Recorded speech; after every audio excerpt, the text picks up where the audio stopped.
ఓం నమో వెంకటేశాయ. దేవానాం హితకారిణం సుభువనే కృత్వావతారం ధ్రువం రామం కౌశికయజ్ఞ విఘ్నదనుజఘ్నం తాటకా సంహరం నిత్యం గౌతమ పత్నిశాపదళన శ్రీపాదరేణుం శుభం శంభోరుత్కటచాపఖండన మహాసత్వం భజే రాఘవం. సమస్త భూమండలానికి హితాన్ని చేకూర్చడానికై మాయామానుష విగ్రహునిగా అవతరించినవాడు, విశ్వామిత్రుని యాగ సంరక్షణార్థమై తాటకను సంహరించినటువంటి వాడు, తన యొక్క పాదస్పర్శ చేత అహల్యను శాపం నుండి విముక్తిని చేసినవాడు, మహాసత్వ సంపన్నుడు అయినటువంటి శ్రీరామచంద్రునికి నమస్కరిస్తూ తదభిన్న స్వరూపుడైనటువంటి ఆ శ్రీనివాసుని యొక్క దివ్య అనుగ్రహ విశేషం చేత సమస్త మానవాళికి ధర్మతత్పరతను సకల కార్యసిద్ధిని చేకూర్చాలన్నటువంటి సంకల్పంతో తిరుమల తిరుపతి దేవస్థానం వారు నిర్వహిస్తున్నటువంటి శ్రీమద్ రామాయణం అయోధ్యాకాండ ప్రవచన పారాయణ కార్యక్రమంలో నేటికి మనం 153వ రోజులోకి ప్రవేశించాం. ఈ కార్యక్రమాన్ని ముందుగా గానామృతంతో ప్రారంభిస్తూ ముత్యాల పందిరిలో ముంగిట నిలిచితివి అనేటువంటి కీర్తనను శ్రీమాన్ బొమ్మిశెట్టి రఘునాథ్ గారు, అన్నమాచార్య ప్రాజెక్టు కళాకారులు వారి బృందం యొక్క సహకారంతో ఆలపిస్తారు. శ్రవణం చేద్దాం.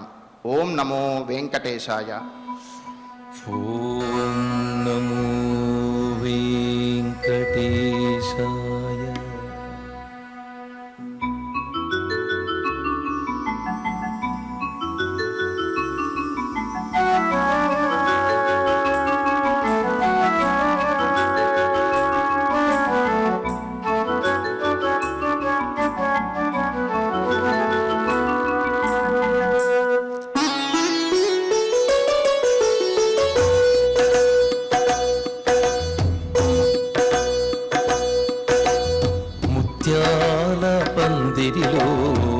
ముంగీట నిలిచితివి సొంపైన సొగసుల కొలువు నీదయ్యా. ముత్యాల పందిరిలో ముంగీట నిలిచితివి సొంపైన సొగసుల కొలువు నీదయ్యా. ముత్యాల పందిరిలో ముంగీట నిలిచితివి సొంపైన సొగసుల కొలువు నీదయ్యా. ముత్యాల పందిరిలో ముంగీట నిలిచితివి.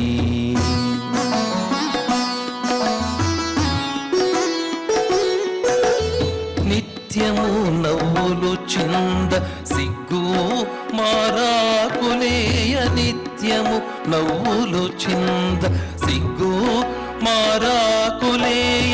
మొలకలైన పులకరింత మురిపాలు రాల్చగా ముత్యాల మంచి ముత్యాల మంచు ముత్యాల పందిరిలో ముంగీట నిలిచితివి సొంపైన సొగసుల కొలువు నీదయ్యా. ముత్యాల పందిరిలో ముంగీట నిలిచితివి.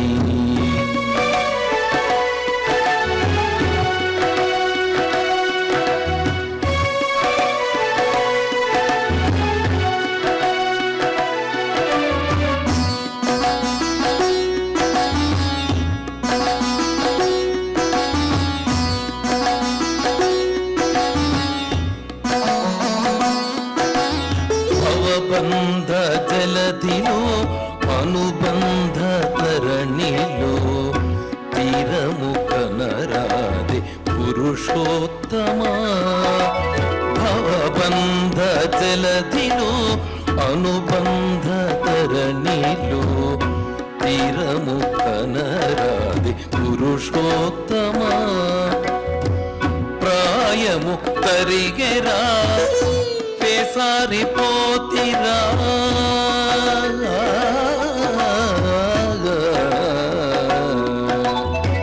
ప్రాయము తరిగెరా సారిపోతిరా. వేగమె కరుణిల్చి మమ్మేలరా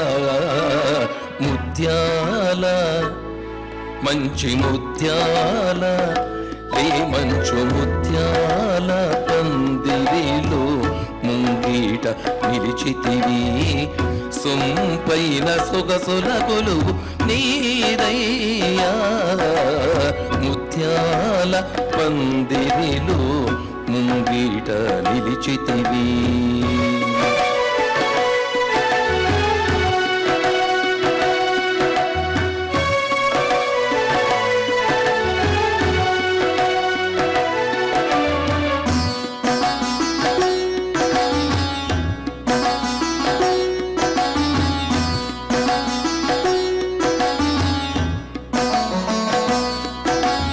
కలిమీరు జగమున కాముకవనమున వీడని తమకాలు వేధించగా కలిమీరు జగమున కాముకవనమున వీడని తమకాలు వేధించగా వేవేల భావముల వేవేగ నిను పొగడ వేవేల భావముల వేవేగ నిను పొగడ పరమ వశమ పరవశమ పరమ శృంగారరాయ ముత్యాల మంచి ముత్యాల మంచు ముత్యాల పందిరిలో ముంగీట నిలిచితివి సొంపైన సొగసుల కొలువు నీ దయ్యా ముత్యాల పందిరిలో ముంగీట నిలిచితివి సొంపైన సొగసుల కొలువు నీ దయ్యా ముత్యాల పందిరిలో ముంగీట నిలిచితివి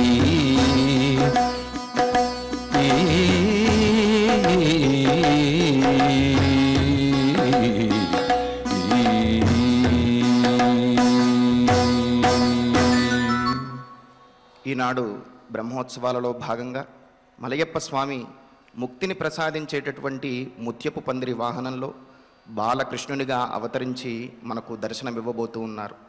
ఆయా వాహన విశేషాలను తెలియజేసేటటువంటి సంకీర్తనను మనం ఇప్పుడు ఎంతో చక్కగా శ్రవణం చేశాం.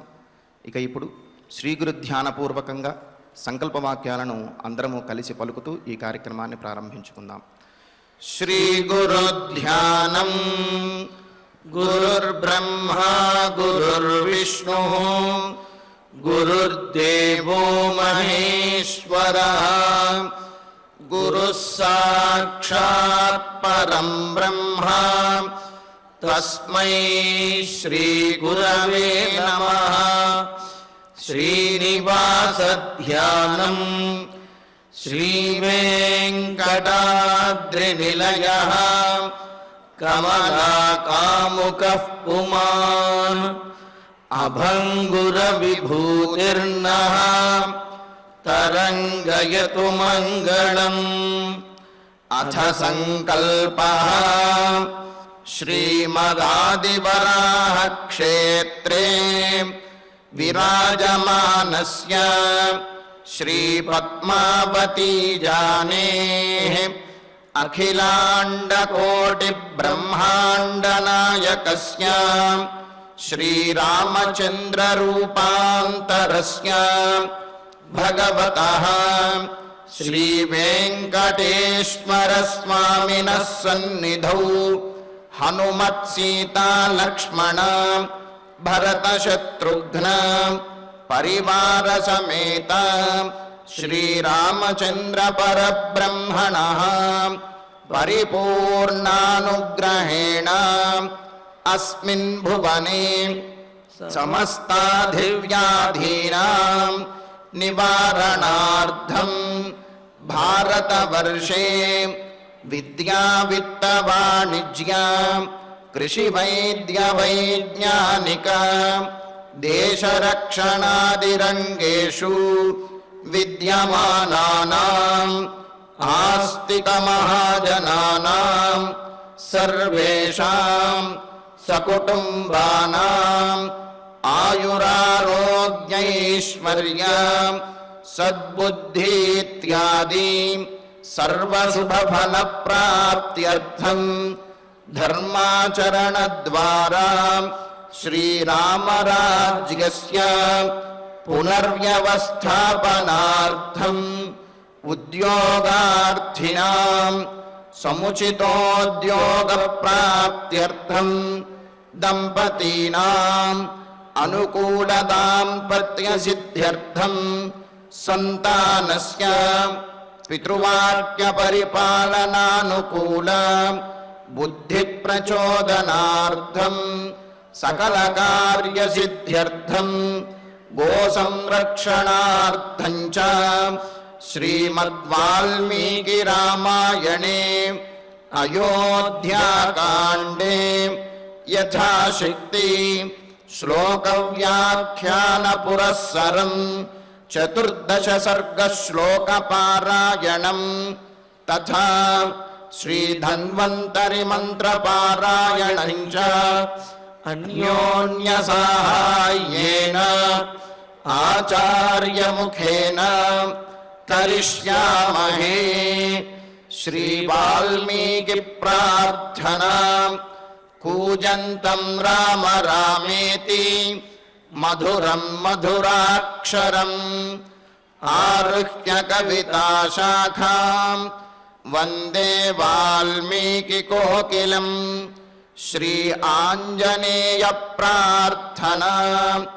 मनोजवं मारुततुल्यवेगं जितेन्द्रियं बुद्धिमतां वरिष्ठं वातात्मजं वानरयूथमुख्यं श्रीरामदूतं शिरसा नमामि।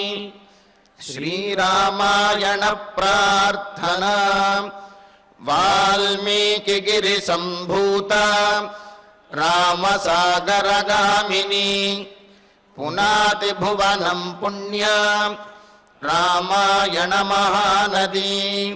श्रीराम प्रार्थना अयोध्याख्येतु गुर्वर्धे त्यक्त्वा राज्यं गिरौ वसन् पादुके भरतायादात् स रामः शरणं मम। श्रीरामचन्द्र परब्रह्मणे नमः। अथ श्रीमद् रामायणे आदिकाव्ये अयोध्याकाण्डे 14 सर्गः। श्रीमन्नारायण चरणौ शरणं प्रपद्ये। श्रीमते नारायणाय नमः। श्रीरामाय नमः। त्वरयस्व महाराजं यथा समुदिते हनी पुण्ये नक्षत्रयोगे च रामो राज्यमवाप्नुयाత్। దశరథ మహారాజు యొక్క అంతఃపుర వేదిక దగ్గరకు, ఆ రాజద్వార వేదిక దగ్గరకు వచ్చినటువంటి సకల సంభారములతోటి వచ్చి సిద్ధంగా ఉన్నటువంటి వశిష్ఠ మహర్షి సుమంత్రుల వారికి చెబుతున్నారు, మేమంతా సిద్ధంగా ఉన్నాము, మరి పుణ్య నక్షత్ర యోగంలో రాముడికి అభిషేకం జరిగే విధంగా దశరథ మహారాజుని త్వరబెట్టవయ్యా అని అన్నారు. ఇక్కడ మనం అనుకున్నాం, రామపట్టాభిషేకం ఆగటానికి అంతఃపురం లోపల పూర్తిగా జరగవలసిందంతా ఆ కైకేయికి దశరథ మహారాజుకి మధ్య జరిగిపోతే, అంతఃపురం బయట అక్కడ ఉన్నటువంటి వశిష్ఠ మహర్షి రామపట్టాభిషేకం పుణ్యనక్షత్ర యోగంలో జరిగే విధంగా దశరథ మహారాజుని త్వరబెట్టవయ్యా అని సుమంత్రుల వారితో చెప్పటంలో ఆంతర్యం ఏమిటి అంటే, ఒక కారణాన్ని నిన్న మనం చెప్పుకున్నాం. మహాత్ములు త్రికాలవేదులు అయినప్పటికీ కూడా తమకు తెలిసినటువంటి విషయాన్ని అలా గోప్యంగా ఉంచి అప్పటికి జరగవలసినటువంటి దాన్ని జరగనిచ్చి ఆ సందర్భం వచ్చినప్పుడు సరి అయినటువంటి మార్గాన్ని నిర్దేశిస్తారు. అంతేగాని మాకు తెలుసు కదా అని చెప్పి ముందే వాళ్ళు ఆ విషయాన్ని అందరికీ ప్రచారం చెయ్యరన్నమాట. ఇది ఒక ఉద్దేశ్యము. అయితే మరి ఈ వశిష్ఠుల వారు చెప్పినటువంటి మాటలలోనే ఆ అర్థము కూడా నిబిడీకృతమై ఉన్నది. ఆయన యొక్క మాటల్లోనే ఆ అర్థం గోచరిస్తున్నది అని చెప్పి మనకు వ్యాఖ్యాకారులు చాలా స్పష్టంగా తెలియజేశారు. ఎలాగా అంటే పుణ్యే నక్షత్రయోగే చ రామో రాజ్యం అవాప్నుయాత్ అని అన్నారు. నక్షత్రయోగే అన్నారు. నక్షత్రము అంటే నక్షరతీతి నక్షత్రము అంటే క్షయము క్షతి లేనటువంటిది అని అర్థం. అంటే పుణ్యమునకు క్షతి లేనటువంటి యోగము యందు, యోగము అంటే ధ్యానము అని అర్థము. అదేవిధంగా యోగ చిత్తవృత్తి నిరోధ అని అంటారు.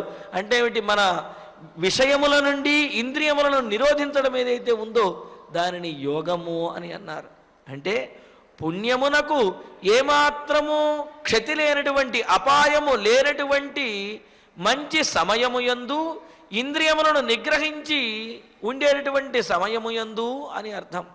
అంటే పుణ్యానికి ఏమాత్రము విఘాతం కలగకుండాను ప్రశాంతమైనటువంటి చిత్తముతోటి ఈ లోకము ఉన్నటువంటి సందర్భంలో రాముడికి పట్టాభిషేకం జరిగే విధంగా దశరథ మహారాజుని త్వరబెట్టు అని అన్నాడు. మరి పుణ్యానికి ఏమాత్రము క్షతి విఘాతము కలగకుండా ఎప్పుడు ఉంటుంది? లోకంలో లోకకంటకులు సంహరించబడినప్పుడు పుణ్యానికి ఎటువంటి క్షతి ఉండదు. ఆ లోకకంటకులు లోకంలో ఉన్నంతకాలము కూడా పుణ్యానికి ఇబ్బంది కలుగుతూనే ఉంటుంది, పుణ్యాత్ములకు ఇబ్బందులు తప్పవు. కావున పుణ్యానికి పుణ్యాత్ములకి ఇబ్బందులు తొలగినటువంటి సందర్భంలో, తొలగిన తరువాత ఈ లోకం ప్రశాంత చిత్తంగా ఉన్నటువంటి సందర్భంలో రాముడికి పట్టాభిషేకం జరిగే విధంగా దశరథ మహారాజుని త్వరబెట్టవయ్యా అన్నాడు. మరి ఎప్పుడు పుణ్యాత్మలకు ఏమాత్రమో క్షతి కలగదు అంటే అప్పటికే రావణాసురుడు ఆ లంకానగరాన్ని పాలిస్తూ పుణ్యాత్ములందరినీ కూడా పీడిస్తూ యజ్ఞయాగాదులేవి జరగకుండా చేస్తూ, అంటే ఇక్కడ దశరథ మహారాజు యొక్క ప్రభావం వల్ల అయోధ్యానగరంలో ఎటువంటి ఇబ్బందులు లేవు. కానీ మిగతా లోకంలో పుణ్యాత్ములకు రావణాసురుడు మొదలైనటువంటి రాక్షసుల వల్ల ఇబ్బందులు కలుగుతూనే ఉన్నాయి. రాక్షసుల చేత వారందరూ పీడించబడుతూ ఉన్నారు. మరి ఇక్కడ వశిష్ఠ మహర్షి చెప్పింది ఏమిటి? పుణ్యాత్ములకు పీడనం అనేది, ఆ పీడ పూర్తిగా తొలగిన తరువాత లోకమంతా ప్రశాంతంగా ఉన్నటువంటి సందర్భంలో రాముడికి పట్టాభిషేకం జరగాలి అని అంటే రాక్షసుల యొక్క సంహారం జరిగిన తరువాత రాముడికి పట్టాభిషేకం జరగాలి అనేది వశిష్ఠుల వారి యొక్క ఆంతర్యం. మరి రాక్షసుల యొక్క సంహారం జరగాలి అంటే రాముడు అయోధ్యానగరంలో ఉంటే జరుగుతుందా? జరగదు కదా. మరి రాక్షస సంహారం జరిగిన తర్వాత పట్టాభిషేకము అని అంటే ఈరోజు అనే అర్థం అక్కడ రాదు కదా. ఎప్పుడైతే రాక్షసులందరూ కూడా సంహరించబడతారో, రావణాసుడు సంహరించబడతాడో, లోకమంతా కూడా ప్రశాంతంగా ఉంటుందో అప్పుడు రాముడికి పట్టాభిషేకం జరగాలి. ఆ దిశగా దశరథుణ్ణి నీవు ప్రేరేపించవయ్యా అని చెప్పి వశిష్ఠ మహర్షి మాటల్లో ఉన్నటువంటి ఆంతర్యము అని పెద్దలు చక్కగా మనకు తెలియజేశారు. మరి అందుకనే వశిష్ఠ మహర్షి సాక్షాత్తుగా ఆ మాటను, అంటే ఏమిటి, రామ పట్టాభిషేకం జరగదు అనే మాటను చెప్పలేదు. అలా అని చెప్పి రామ పట్టాభిషేకం ఈరోజే జరుగుతుంది అనే మాటను కూడా చెప్పటం లేదు. ఏమని అంటున్నాడు? పుణ్యమునకు పుణ్యాత్ములకు ఇబ్బంది లేనటువంటి సందర్భంలో, అటువంటి ప్రశాంత చిత్తమైన లోకమంతా కూడా ప్రశాంతంగా ఉన్నటువంటి సందర్భంలో రాముడికి పట్టాభిషేకం జరిగే విధంగా దశరథ మహారాజుని ప్రేరేపించమని అంటే ఇక్కడ ఉన్నటువంటి ఉద్దేశ్యం అదే. అంటే రాముడు మొదట రాక్షస సంహారం చెయ్యాలి, ఈ లోకంలో ధర్మాన్ని స్థాపించాలి, లోకంలో ఉన్న వారందరికీ కూడా ప్రశాంతమైనటువంటి చిత్తమును కలిగించి ఆ తరువాత రాముడు పట్టాభిషిక్తుడు అవ్వాలి అనేది వశిష్ఠ మహర్షి యొక్క ఆంతర్యంగా మనకు తెలుస్తుందన్నమాట. అయితే ఈ విషయము సుమంత్రుల వారికి పూర్తిగా తెలిసిందో తెలియలేదో కానీ సుమంత్రుల వారికి ఈ విషయాన్ని సాక్షాత్తుగా చెప్పలేదు కదా. అక్కడ ఉన్నటువంటి సందర్భాన్ని బట్టి సుమంత్రుల వారు మాత్రము రామాభిషేకం జరగబోతున్నది అనే ఆలోచనలోనే ఉన్నారు. మరి సుమంత్రుడితో చెప్పినటువంటి ఆ వశిష్ఠులు చెప్పగా సుమంత్రులు చాలా ఆనందంగా ఆ అంతఃపురంలోకి, రాజాంతఃపురంలోకి దశరథ మహారాజు దగ్గరికి ప్రవేశిస్తున్నారు. ఇతి తస్య వచశ్రుత్వా సూతపుత్రో మహాత్మనః స్తువన్ నృపతి శార్దూలం ప్రవివేశ నివేశనం. ఇతి ఈ విధంగా తస్య మహాత్మనః వచః శ్రుత్వా, మహాత్ముడైనటువంటి ఆ వశిష్ఠ మహర్షి యొక్క మాటలను విని సూతపుత్రుడైనటువంటి సారథి అయినటువంటి మంత్రి అయినటువంటి ఆ సుమంత్రుల వారు నృపతి శార్దూలం, రాజశ్రేష్ఠుడైన దశరథ మహారాజుని స్తుతిస్తూ పొగుడుతూ రామాభిషేకం చేయబోతున్నాడు దశరథ మహారాజు. కావున దశరథుడు చాలా గొప్పవాడు అని ఇదానీం భూమిపాలేన కృతకృత్యా కృతా ప్రజా రామాభిధానం మేదిన్యాం శశాంకమభిషించత అని అంటారు భాసుడు. ఈనాడు రాముడికి పట్టాభిషేకం చెయ్యబోతూ దశరథ మహారాజు అయోధ్యాపుర ప్రజలందరినీ కూడా ధన్యులను చేశాడు, ఎంత గొప్పవాడు దశరథుడు అని చెప్పి ఈ విధంగా పొగుడుతున్నట్ట. ఇలా పొగుడుతూ స్తువన్, రాజశ్రేష్ఠుడైనటువంటి దశరథ మహారాజుని పొగుడుతూ కీర్తిస్తూ నివేశనం ప్రవివేశ, దశరథ మహారాజు యొక్క అంతఃపురంలోకి సుమంత్రుల వారు ప్రవేశించారు. మరి ప్రవేశిస్తే అంతఃపుర ద్వారం దగ్గర ప్రతీహారులు లేకపోతే ద్వారపాలకులు వారు ఉంటారు. వారు మరి లోపల కైకేయి దశరథ మహారాజు ఏకాంతంగా మాట్లాడుకుంటూ ఉంటే అక్కడ ఆంతరంగిక మందిరంలో వారు ఉన్నప్పుడు మరి ఎవరినైనా లోపలికి ప్రవేశించనిస్తారా? ఇప్పుడు కుదరదండి, రాజుగారు ఇప్పుడు దర్శనం ఇవ్వరు అని చెప్పి అనాలి కదా. కానీ తం తు పూర్వోదితం వృద్ధం ద్వారస్థారాజసమ్మతం నశేకురభి సంరోద్ధుం రాజ్ఞః ప్రియచికీర్షవః.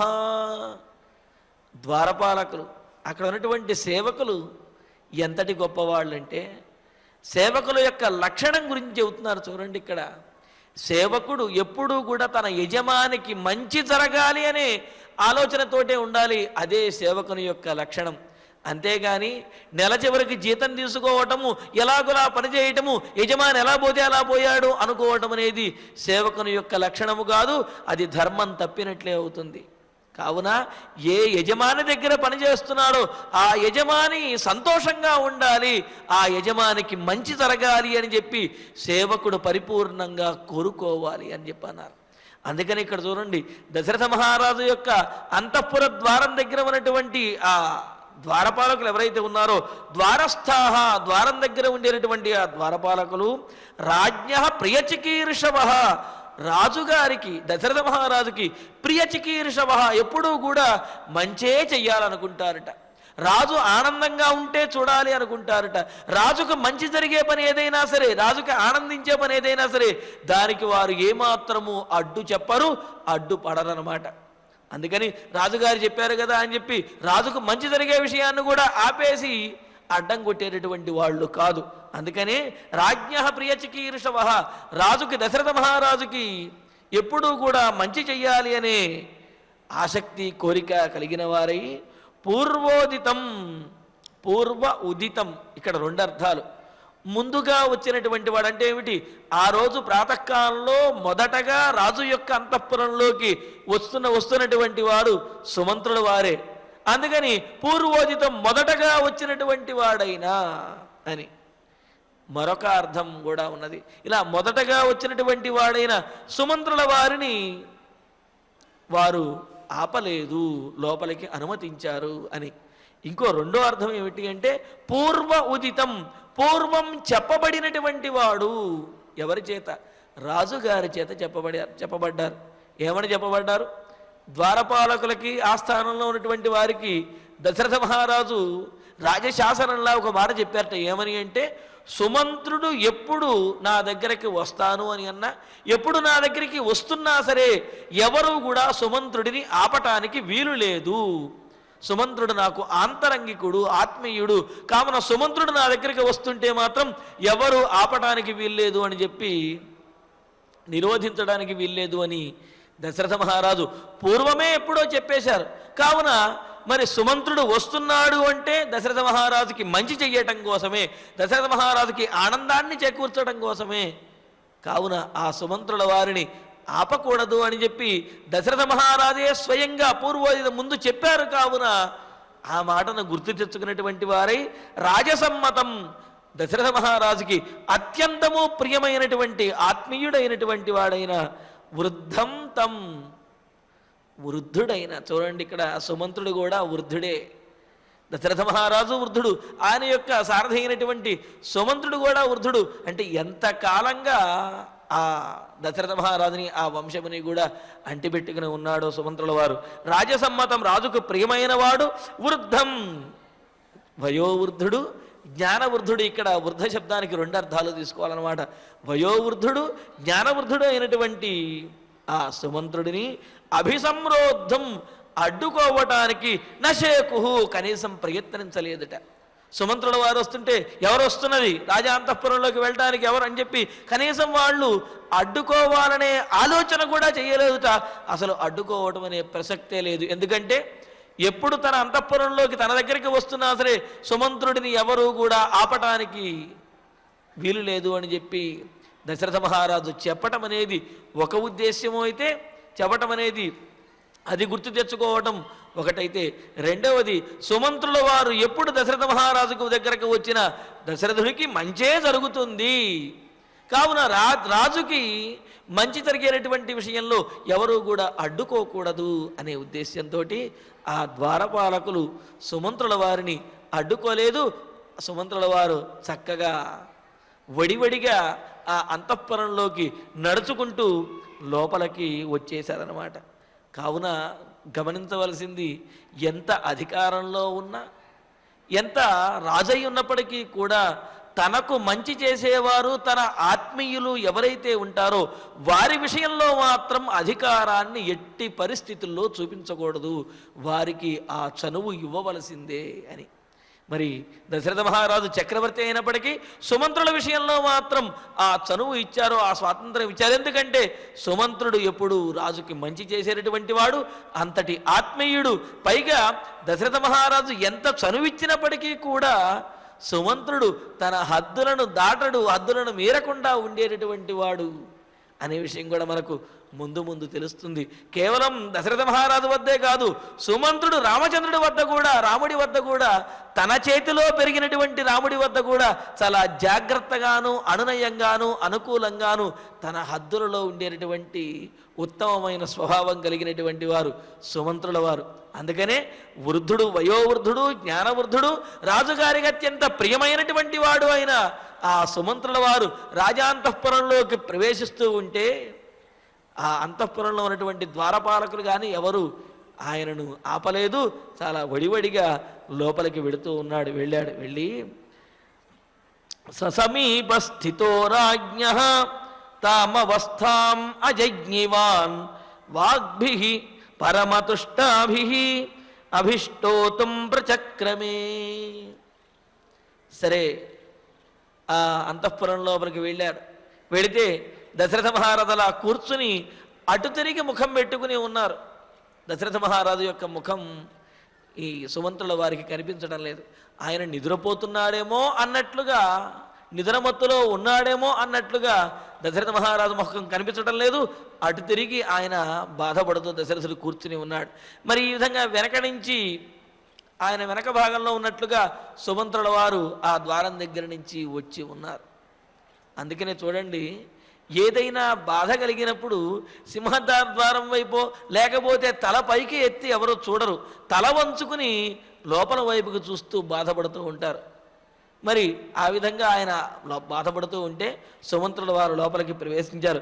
సహా ఆ సుమంత్రుడు సమీపస్థిత, రాజుకి ఆప్తుడై, రాజుకి చాలా దగ్గరగా ఉన్నటువంటి వాడై దగ్గరికి వెళ్ళి రాజ్ఞః తాం అవస్థాం, రాజు ఉన్నటువంటి ఆ సందర్భంలో రాజుకు ఉన్నటువంటి అవస్థ ఏదైతే ఉందో ఆ పరిస్థితిని అజజ్ఞవాన్ తెలుసుకోలేదు.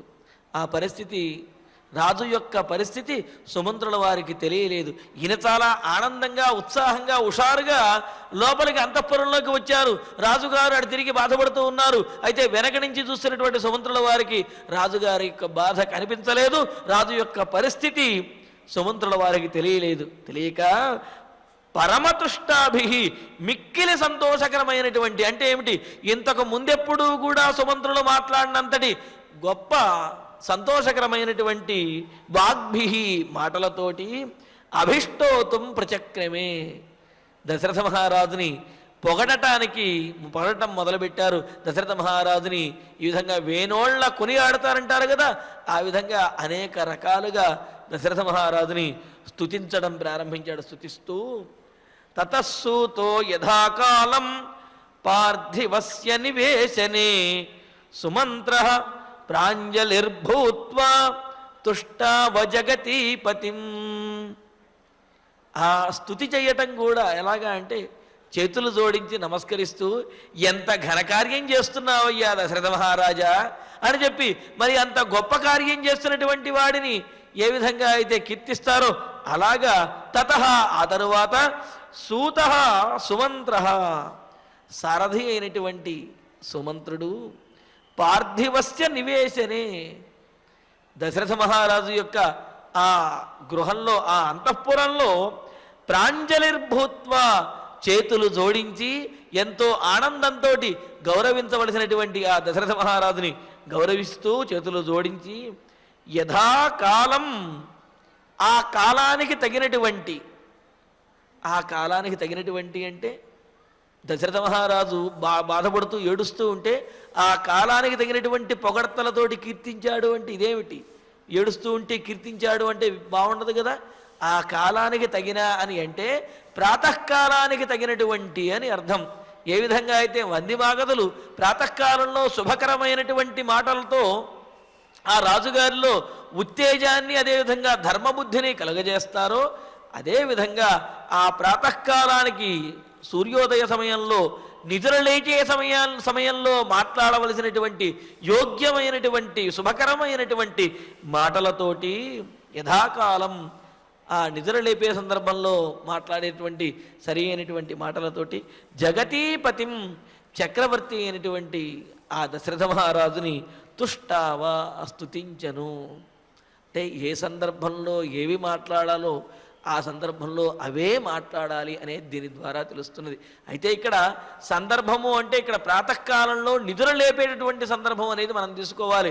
ఎందుకు అంటే ఈ సందర్భంలో దశరథ మహారాజును నిద్ర లేపడము, ఆ నిద్ర లేస్తున్నటువంటి దశరథ మహారాజు ఉత్సాహంగా ఉండాలి అనేది సుమంత్రుల వారి యొక్క ఉద్దేశ్యం అన్నమాట. అందుకనే ఈ విధంగా లేపుతున్నాడు. అందుకనే నిద్ర లేవగానే ప్రాతకాలంలో ధర్మము గురించి, తాను చేయవలసినటువంటి కర్తవ్యం గురించి ఆలోచించాలిట. మధ్యాహ్నము సంపాదన గురించి ఆలోచించాలిట. రాత్రి విషయాసక్తత గురించి ఈ విధంగా ఆలోచించాలి అని చెబుతారు. అలాగ మరి ప్రాతకాలంలో ధర్మపరమైనటువంటి కార్యముల గురించి నిద్ర లేవంగానే ఆలోచించాలి తప్ప వాడి మీద వీడి మీద కుట్రలు పన్నడమో, లేకపోతే వాడిని వీడిని తిట్టుకోవటమో, లేకపోతే ఇంట్లో పోట్లాడుకోవటమో, ఇలాంటి పనులనేవి చెయ్యకూడదు అని దీని ద్వారా తెలుస్తుంది. కావున యథాకాలం ప్రాతకాలంలో ఎంత సౌమ్యంగా ఎంత ధర్మపరంగా నిద్ర లేపాలో మాట్లాడాలో అటువంటి మాటలతోటి జగతీపతిం చక్రవర్తి అయినటువంటి దశరథ మహారాజుని తుష్టావా స్తుతిస్తూ ఉన్నాడు సుమంత్రుల వారు. స్తుతిస్తూ యథానందతి తేజస్వి సాగరో భాస్కరోదయే ప్రీతః ప్రీతేన మనసా తదానందఘనస్వతః అంటున్నాడు. ఏమని? స్వతః సహజంగానే తాను నందఘన ఆనందంతో నిండినటువంటి వాడైన తేజస్వి తేజస్సు కలగవాడైనటువంటి ఆనందంతో తేజస్సు వస్తుంది. చూడండి, తేజస్సు అంటే అదేదో ప్రత్యేకంగా లేపనములు రాసుకుంటేనే మేకప్ వేసుకుంటేనే వచ్చేది తేజస్సు కాదు. మనసు కనుక ఆనందంగా ఉన్నది అంటే ముఖంలో ఆ వర్చస్సు తేజస్సు అవే వచ్చేస్తాయి. మనస్సు ఆనందంగా లేకపోతే ఎన్ని లేపనములు రాసుకున్నా, ఎంత ముఖానికి అలంకారములు చేసుకున్నా ఆ తేజస్సు అనేది రాదు. కావున సంతోషమే సగం బలం అని అన్నారు. కావున అలాగా మనస్సులో ఆనందం ఉన్నప్పుడు ఏ విధంగా అయితే ముఖంలో తేజస్సు వస్తుందో అలాగే సముద్రుడి గురించి ఇక్కడ చెబుతున్నారు.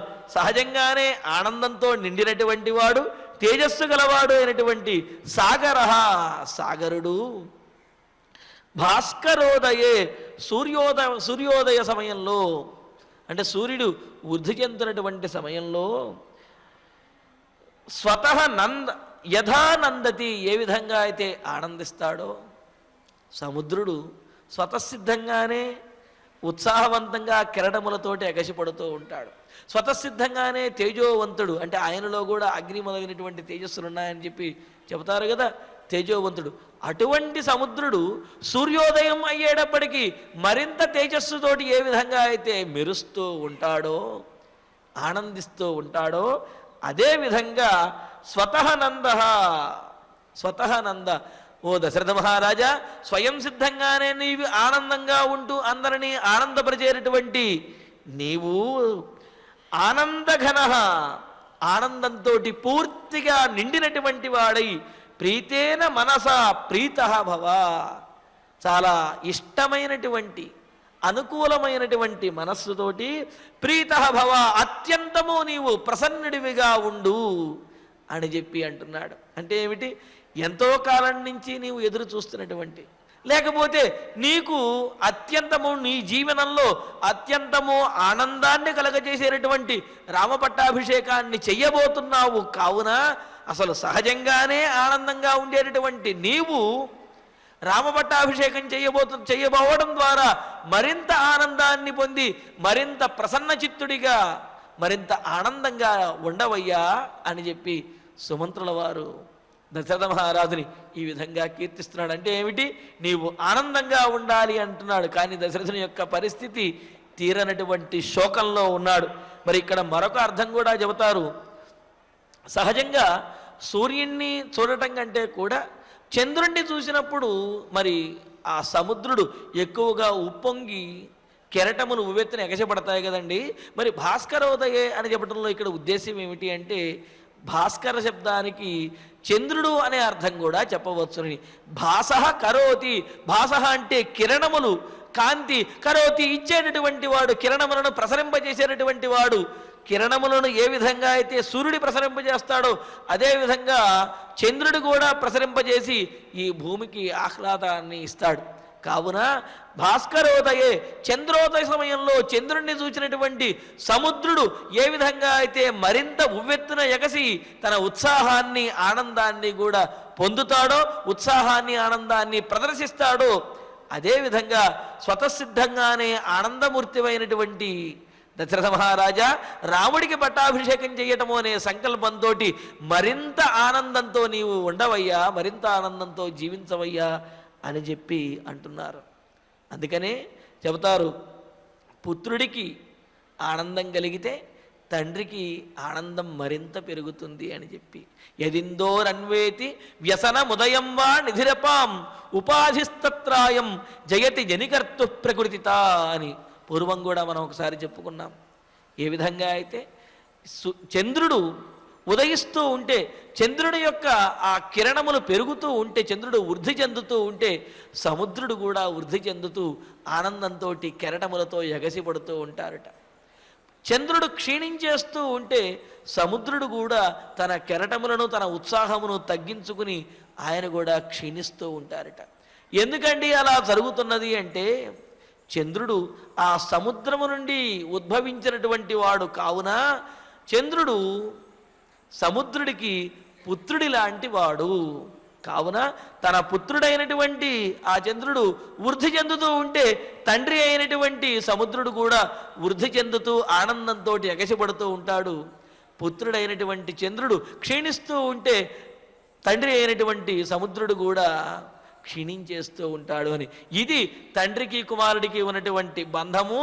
మరి అలాగే ఇక్కడ కూడా అంటున్నాడు, మరి నీ కుమారుడైనటువంటి రాముడికి పట్టాభిషేకం చేయబోతూ ఆయన యొక్క వృద్ధిని చూచి, చంద్రుణ్ణి చూచి వృద్ధి చెందినటువంటి ఎగసిపడుతున్నటువంటి సముద్రుడిలాగా రామచంద్రుణ్ణి చూసి తండ్రి అయినటువంటి దశరథ మహారాజా నీవు కూడా అంతటి ఆనందాన్ని పొందవయ్యా అని సుమంత్రుడు దశరథ మహారాజుని కీర్తిస్తూ ఆనందకరమైనటువంటి మాటలను చెబుతూ, ఇంద్రమస్యాంతు వేళాయాం అభితుష్టావమాతలి సోజయద్దానవాన్ సర్వాన్ తథా త్వాం బోధయామ్యహం. ఇంద్రుడు అనేక మంది రాక్షసులను జయిస్తూ ఉంటాడు. దానికి కారణం ఏమిటో తెలుసా? ప్రాతకాలంలో ఇంద్రుణ్ణి నిద్రలేపేటటువంటి మాతలి, ఆయన ఇంద్రుడి యొక్క సారథి పేరు, ఆ దివ్యరథాన్ని నడిపేటటువంటి సారథి పేరు మాతలి, ఇంద్రుని యొక్క సారథి మాతలి.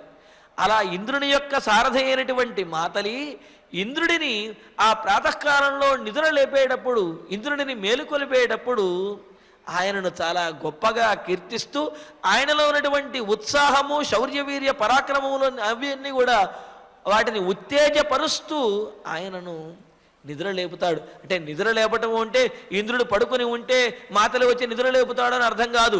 ఇంద్రుడికి ఏదైనా ఇబ్బందికరమైనటువంటి పరిస్థితి వస్తే, ఇంద్రుడు ఏదైనా సుప్తావస్థలో ఉన్నట్లుగా కనుక ఉన్నట్లయితే అప్పుడు మాతలి తన మాటలతోటి ఇంద్రుణ్ణి ఉత్సాహపరిచి ఆయనలో ఉన్నటువంటి శౌర్యవీర్య పరాక్రమాలన్నీ కూడా ఉత్తేజపరిచి కర్తవ్య ఉన్ముఖుణ్ణి చేస్తూ, కర్తవ్య పరాయణుణ్ణి చేస్తూ కార్యాన్ని సాధించే విధంగా ఇంద్రుని యొక్క సారథి అయినటువంటి మాతలి ఇంద్రుణ్ణి ప్రేరేపించినట్లుగా, ప్రోత్సహించినట్లుగా మరి దశరథుని యొక్క సారథి అయినటువంటి సుమంత్రుడు కూడా దశరథుణ్ణి ఈ విధంగా ఆ ప్రాతకాలంలో ఉత్తేజపరిచే విధంగా మాట్లాడుతూ ఉన్నాడు.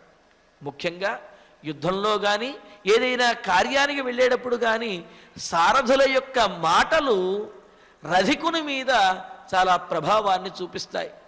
సారథి కనుక అనుకూలంగా ఉండేటటువంటి వాడు, సానుకూలంగా మాట్లాడేవాడు కనుక అయినట్లయితే రధికునికి, ఆ యజమానికి ఉత్సాహము, అదేవిధంగా కార్యసిద్ధి, కార్యం ఏ విధంగా ఆచరించాలి అనే బుద్ధి ఇవన్నీ కూడా కలుగుతాయి. సారథి కనుక వ్యతిరేకంగా మాట్లాడేవాడు కనుక అయినట్లయితే ఆ యజమానిలో ఉండే ఉత్సాహం అంతా కూడా నిర్వీర్యమైపోతుంది. దానికి ఉదాహరణ మనకు మహాభారతంలో స్పష్టంగా తెలుస్తున్నది.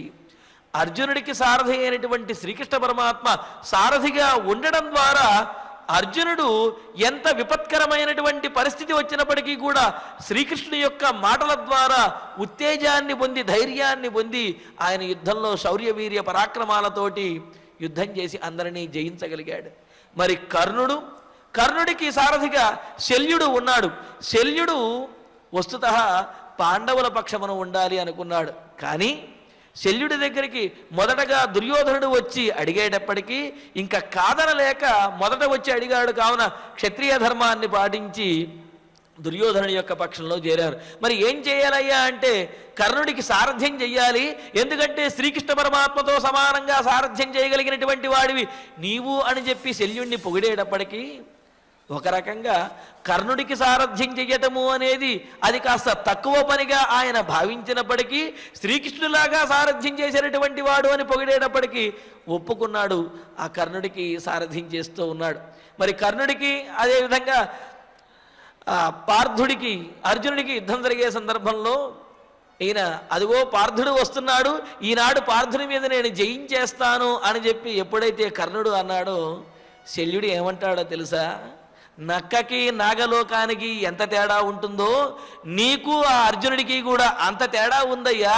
నీ జన్మలో నీవు అర్జునుడిని గెలవలేవు, ఏదో నువ్వు ఈ విధంగా ప్రగల్భాలు పలుకుతున్నావు కావున అని చెప్పి ఈ విధంగా కర్ణుడిలో ఉన్నటువంటి ఉత్సాహాన్ని, ఆ శౌర్యాన్ని, పరాక్రమాన్ని అన్నింటినీ కూడా నీరుగార్చే విధంగా శల్యుడు మాట్లాడతాడు. కావున కర్ణుడు ఓడిపోవడానికి ఒక రకంగా శల్య సారథ్యము అంటారు. అందుకనే శల్యుడి యొక్క మాటలు కూడా ఆ కర్ణుడిలో ఉన్నటువంటి ఉత్సాహాన్ని నీరుగార్చే విధంగా చేసేసాయి. అందుకనే ఎవరైనా సరే వ్యతిరేకంగా మాట్లాడుతూ కాస్త చేసేటటువంటి పనిలో లోపాలు వెతుకుతూ చేసే పనికి విఘాతంగా మాట్లాడుతూ ఉంటే ఏమిటిరా ఈ శల్య సారథ్యం అంటారు. శల్య సారథ్యం అంటే ఏమిటి? చేసేటటువంటి పనికి అడ్డుపడుతూ వాళ్ళ యొక్క ఉత్సాహాన్ని పోగొట్టేటటువంటి మాటలు మాట్లాడటమే శల్య సారథ్యము అని అంటారు. కావున దీనివల్ల మనకు తెలుస్తుంది ఏమిటంటే సారథి మాట్లాడే మాటలు ఏవైతే ఉన్నాయో అవి రధికుని మీద, ఆ రాజు మీద ఖచ్చితంగా ప్రభావాన్ని చూపిస్తాయి అని. అందుకని ఏమంటున్నాడు? మాతలిహి, దేవేంద్రుని యొక్క సారథి అయినటువంటి, రథసారథి అయినటువంటి మాతలి అస్యాం వేళాయాం, ఈ ప్రాతకాల సమయంలో అంటే ఇంద్రుణ్ణి మేలుకొలిపేటటువంటి సమయంలో ఇంద్రం అభితుష్టావా, ఇంద్రుణ్ణి పొగుడుతూ ఇంద్రుడిలో ఉన్నటువంటి ఉత్సాహాన్ని పెంపొందించే విధంగా మాట్లాడతాడు. మాట్లాడితే సహా ఆ ఇంద్రుడు సర్వాన్ దానవాన్ అజయత్, దానవులందరినీ, రాక్షసులందరినీ కూడా జయించేస్తూ ఉంటాడు. మాతలి ఆ విధంగా ప్రాతకాలంలో మేలుకొలిపేటప్పుడు ఉత్సాహవంతంగా ఆ ఇంద్రుని యొక్క శౌర్యవీర్య పరాక్రమాలను పెంచే విధంగా మాట్లాడేటప్పటికీ ధైర్యము అదేవిధంగా ఆ ఉత్సాహము పెరిగినటువంటి ఇంద్రుడు రాక్షసులందరినీ కూడా జయించేస్తూ ఉంటాడు, జయించేశాడు. తథా అదేవిధంగా అహం నీకు సారథి అయినటువంటి దశరథ సుమంత్రుడు అంటున్నాడు, దశరథ మహారాజా నీకు సారథి అయినటువంటి నేను కూడా త్వాం ప్రబోధయామి, నిన్ను నేను మేలుకొలుపుతున్నాను. మాతలి ఇంద్రుణ్ణి మేలుకొలిపినట్లుగా నేను నిన్ను మేలుకొలుపుతున్నానయ్యా.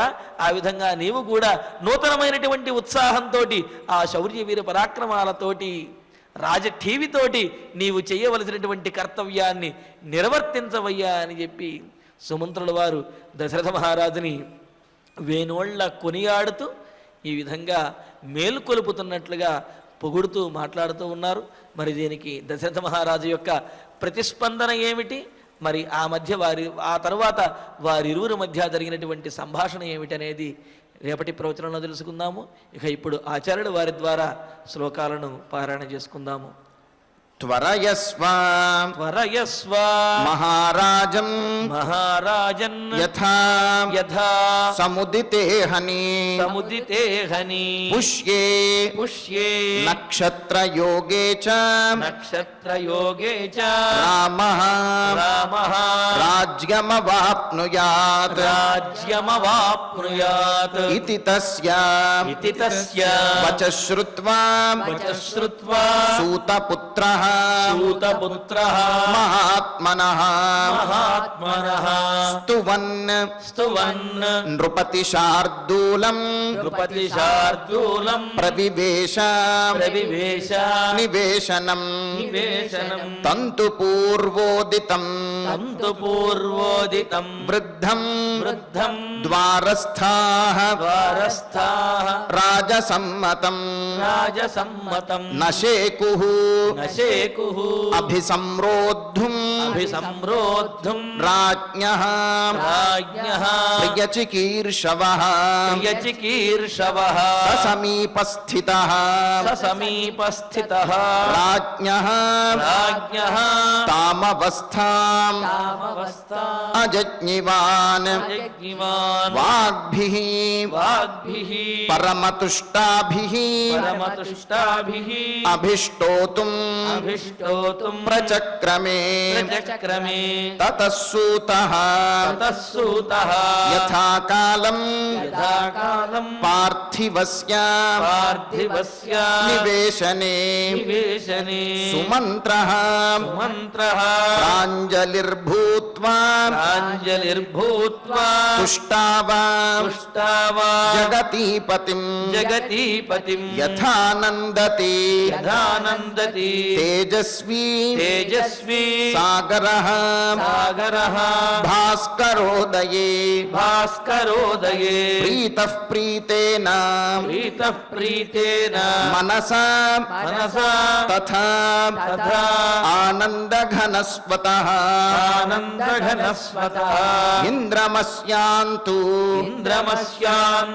వేలాయాం అభితుష్టావా మాతలిః సోజయత్ దానవాన్ సర్వాన్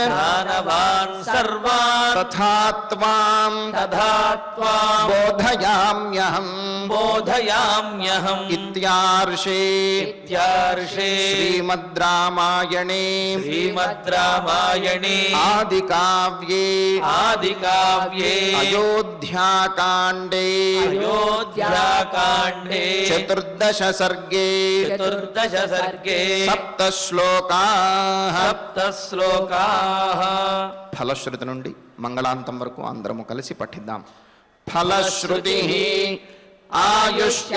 ఆయుష్యమారోగ్యకరం యశస్యం సౌభ్రాతృకం బుద్ధికరం సుఖం చ శ్రోతవ్యమేతన్నియమేన సద్భిః ఆఖ్యానమోజస్కరమృద్ధికామైః శ్రీరామచంద్ర పరబ్రహ్మణే నమః.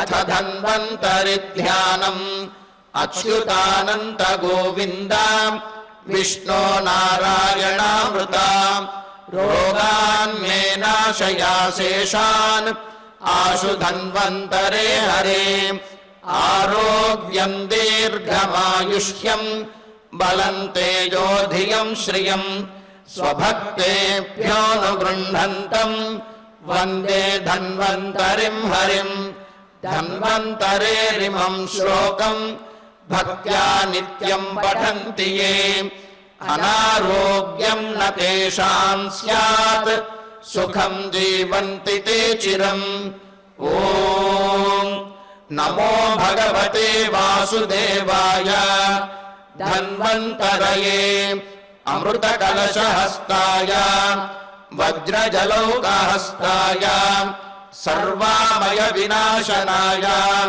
त्रैलोक्यनाथाय महाविष्णवे स्वाहा ॐ वासुदेवाय विद्महे सुधाहस्ताय धीमहि तन्नो धन्वन्तरि प्रचोदयात् अथ नवग्रह प्रार्थना आरोग्यं पद्मबन्धुर्वितरतु नितरां सम्पदं शीतरश्मिः भूलाभं भूमिपुत्रः सकलगुणयुतां वाग्विभूतिं च सौम्यः सौभाग्यं देवमन्त्री रिपुभयशमनं भार्गवः शौर्यमार्किः दीर्घायुः सैंहिकेयः विपुलतरयशः केतुः आचन्द्रतारम् अरिष्टानि प्रणश्यन्तु दुरितानि भयानि च शान्तिरस्तु शुभं मेस्तु ग्रहाः कुर्वन्तु मङ्गलम् अथ क्षमा प्रार्थना यदक्षरपदभ्रष्टं मात्राहीनं च यद्भवेत् तत्सर्वं क्षम्यतां देव नारायण नमोऽस्तु ते अथ भगवत्समर्पणम् कायेन वाचा मनसेन्द्रियैर्वा बुद्ध्यात्मना वा प्रकृते स्वभावात् करोमि यद्यत् सकलं परस्मै नारायणायेति समर्पयामि अथ मङ्गलम् श्रियः कान्ताय कल्याणनिधयेऽर्थिनाम् श्रीवेङ्कटनिवासाय श्रीनिवासाय मङ्गलम्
Oh